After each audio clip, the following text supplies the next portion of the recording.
The Constitution of India, Preamble.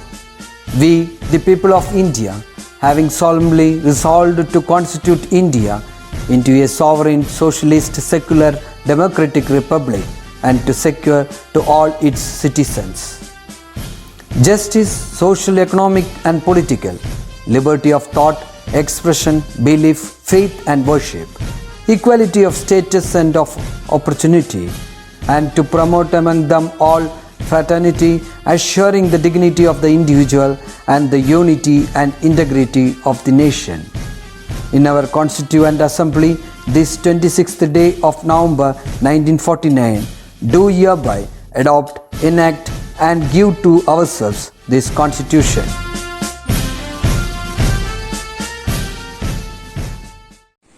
Hello dears, I wish you all a very wonderful new year ahead. So last class we have discussed about the different components which is inside a computer and about ports and different type of USB cables. Is it? So today we are going to discuss about the last topic in our academic year. Okay students, so let's start. We are going to discuss about the working of microprocessor. We know that processor, it is a main part of a computer. That processor is known as central processing unit. That is the main part in our computer. Is it? So how it is works? So the microprocessor is connected with the storage and other input and output devices. After processing these content, it will give the output. Is it? And that we are getting the information. Clear? So in every system we have a CPU or the processor. So if you want to know the details of the processor means, you have the option in Ubuntu. Just select the application sysinfo, that is system information in the administrator option. Okay, while selecting the sysinfo, you will get the windows like this. Here you can get the details about the system, how, when it is made, what is its serial number and like that. Here you can select CPU, you will get the details of the particular processor's detail. Clear? Here you can see what is the frequency and how it is arranged, and like that you will get more details about our processor in our system.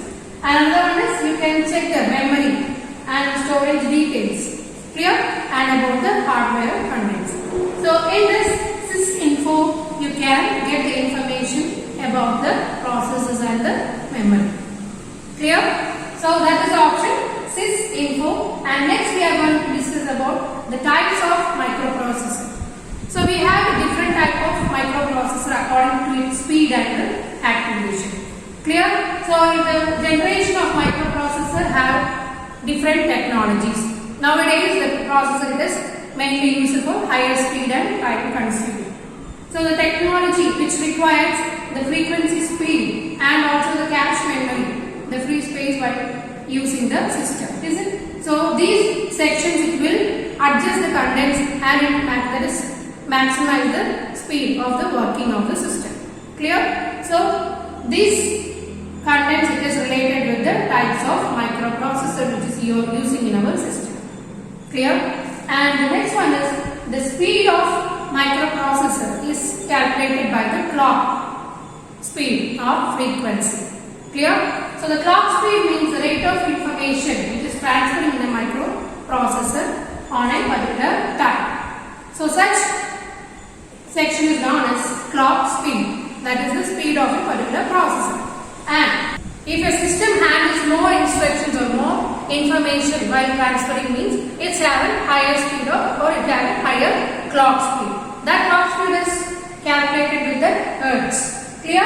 So the microprocessor which retains the frequency while using the information in the CPU itself. So the instruction which is saved in a particular storage or a memory, that memory is known as cache memory. Clear? While you are working or typing in a system means that temporarily saves in a particular memory. That memory is known as cache memory.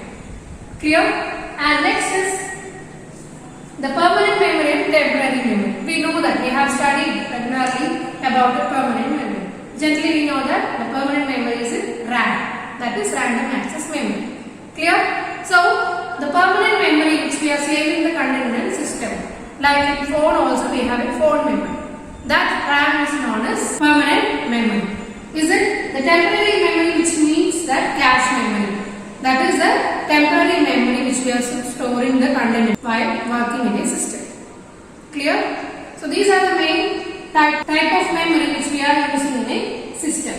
We have the temporary memory, that is in Ubuntu we are using the name as swap. Okay, which is related with the cache memory. Clear? And next one is, we have the hard disk in our every computer system. So mainly if you want to know the memory size of your hard disk means you can open the disk or storage in your computer using that system.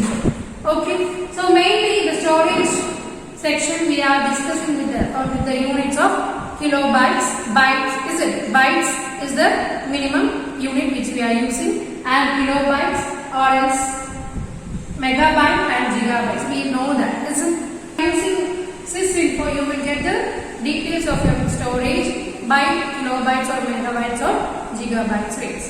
Okay, and next is we have different type of hard disk which is generally present. The first one is hard disk drive, which we are using in a desktop system. Clear? And solid state drive, which we are using the hard disk drive in a laptop. Okay, and here secure digital cards, that is the SD cards which we are using in gadgets which we are using as mobile phones and other camera like this, different gadgets. So these are the main different type of hard disk which is available nowadays. Clear? And these hard disk which is, if you are using the hard disk drive in a system, we are using to connect, or we are connecting with the motherboard using this cable. Clear? And also used to transfer the data with the motherboard system. And here the parts which is used to transfer the information between the computers are the components which we are connecting with the computer is known as, that type of wires is known as bus. Okay, type of cable which we have on the bus is connecting with the hard disk is known as serial advanced technology attachment. Okay, it will transfer the data with a serial transfer. Clear? So that type of cables we are generally connecting with the DVD drivers, that is CD drive which we are using inside with the computer. And this helps to transfer the content very fast. Okay, and next is about motherboard. We know that that is the main part in or the main circuit board in our system, which connects the number of circuit input and output devices, and also the processor in that system. So that is known as motherboard. Clear? And all these components which is connected with the motherboard. Okay. So last class I have shown the credit card size of motherboard. Is it? So we have that type of motherboard also. Okay. Which decides the size of the computer. Clear? And next one is switch mode power supply. The main part which supplies the power to all the components in a computer or in a motherboard, and it controls the power supply according to the circuits. Okay, so that is known as switch mode power supply. So here you can see the device which is connecting with the desktop, and it will reduce the size according to the type of system like laptop and other contents. Clear? And here next we are going to discuss about the working of the system. After connecting all the contents and everything, while switching on the system, the first step is we are switching on the computer system, and while switching on it will run for a particular time. Is it? You will see that in our system. So that content is known as power on self test. In that it will check the system automatically if all the components is working correctly. So after the checking only, the BIOS will start. That means the operating system will start. Clear? So that testing is known as power on self-test. It will check all the contents in a computer or motherboard system. And after that only, it will load the operating system. So that loading process is known as booting. Clear? So first we have switched on the computer, and next it will check all the components in the system. Is it? That section is known as power on self-test, and finally it will boot. That means it will load the operating system. That is known as booting. Clear? And next is we are going to discuss about the components of the. So now we can discuss about the components in a motherboard. So here we can see the processor socket. Inside we can place the processor. That is the microprocessor. And second one is the power connector. In this we can connect with the SMPS. And next one is PCI connector. PC, that is peripheral component interconnect. That means you can include the sound card and graphics card or any extra contents. And here you can see that ROM. In this you can load the BIOS or operating system. And here the sixth one is battery, which we can give the initial charge in a motherboard. And next one is here you can see the RAM. Here is the RAM socket. In this you can place the RAM. Okay, so these are the main components which is included in a motherboard, and these are the different ports which is connected in this section.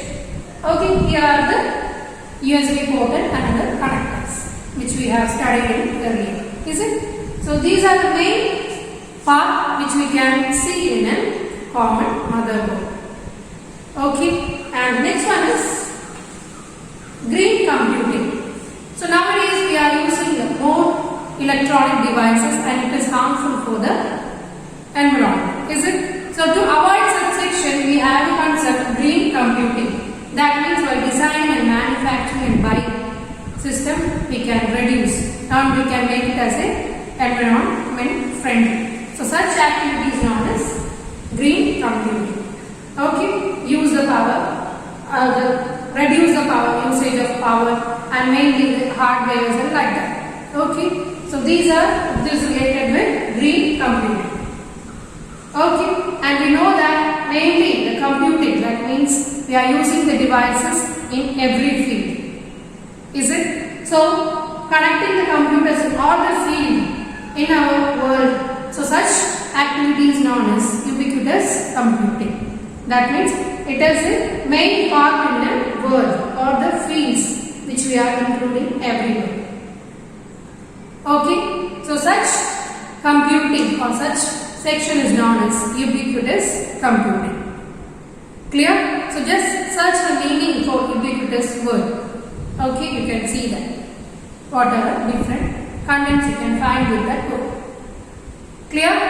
Okay. So these are the main section we are going to we are discussing in this chapter. Just go through and complete your notes.